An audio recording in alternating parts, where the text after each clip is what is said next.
So when Saul, the first king of Israel, is anointed, he has to defeat this snake. And I have to go back there because this Goliath story that you've all heard, this carries so much weight in our culture, right? Like everybody knows the David and Goliath story. But this story is not just some random legend placed in some random part of the Bible called 1 Samuel. This is connected to a much larger drama that's going on behind the scenes. And it goes back again to the Garden of Eden and our ultimate enemy.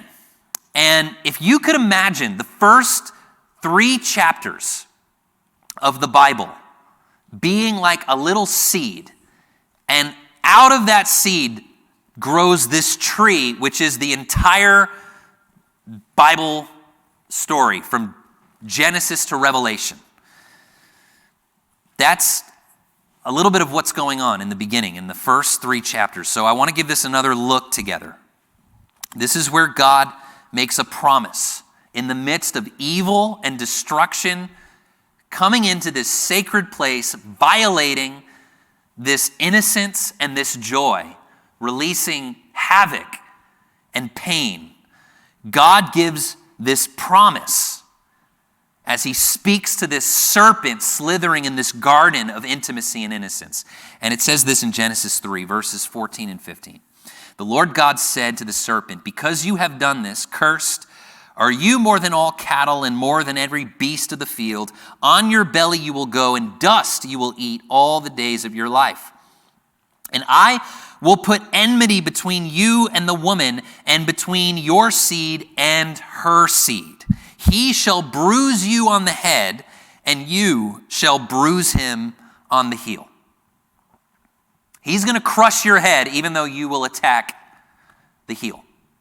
So God makes a promise right from the beginning that evil and the desecration of all that's innocence, the loss of freedom, vile destruction, chaos, everything that has seeped into this world because of deception, lies, death. God says, he makes this promise that all of this is going to be crushed by someone born of a woman. And as the Bible progresses, you see this prophecy build and grow.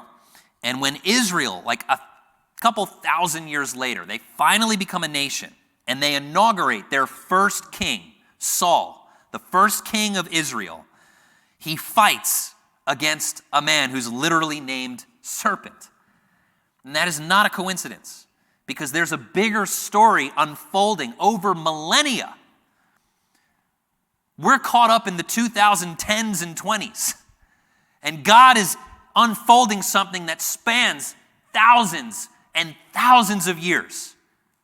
It's a much bigger picture than what's happening on the news in 2022.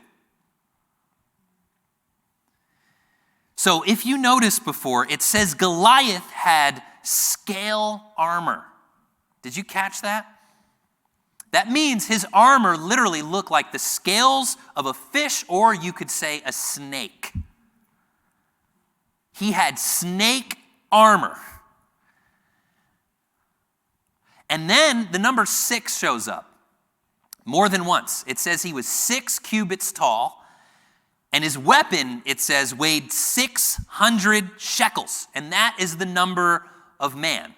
6 is one number short of the perfect number that represents Christ and his finished work. And this reminds us that man, even in all of his pomp and brilliance and strength, that he still is incomplete without Jesus Christ at the center. And then did you notice that Goliath is decked out in bronze? All bronze. Anybody remember at the very beginning of this series, we talked about how all the events of this book, 1 Samuel, take place at the end of the Bronze Age and the beginning of a totally new age, what archaeologists and historians call the Iron Age. So it's interesting that this guy is covered in the old technology. Bronze. His spear had some of the new in it, but everything else was bronze. So Goliath also represents an era of humanity that is fading away. A Christless humanity will not stand. Okay? There is a new age.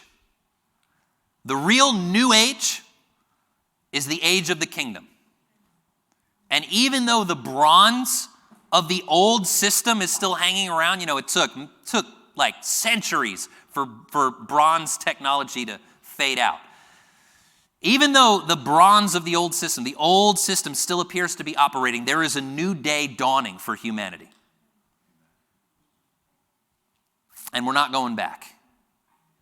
No matter how intimidating the Goliaths seem to be in the valley of Elah in our lives. But there's more to this bronze thing too, because the Hebrew word for bronze is very, very similar to the word serpent. It's so similar that Moses does this play on words, and he creates a bronze serpent. It'd be almost like saying he was a mailman. Like that's how close the words are, like male getting the mail and male, female. Like Nahash and the word for bronze go together. So it's more serpentine imagery around this guy. So he's another branch, he's another shoot of this original seed and this big cosmic story that's unfolding, going back to the Garden of Eden. This isn't a random tale written down to encourage us to face our fears. Okay? That's part of it, yes, but really God is trying to awaken us to the truth of the Messiah, who is the one who would defeat the serpent. The Messiah is the promised seed of the woman, right? And the Hebrew word for Messiah, everybody say Messiah. That word means anointed. Anointed, the anointed one. So that's why in the last chapter, for those who have been following along, what happened to David, the new king? He got anointed with oil, and then he immediately faces off with this scaly giant. You seeing the connections?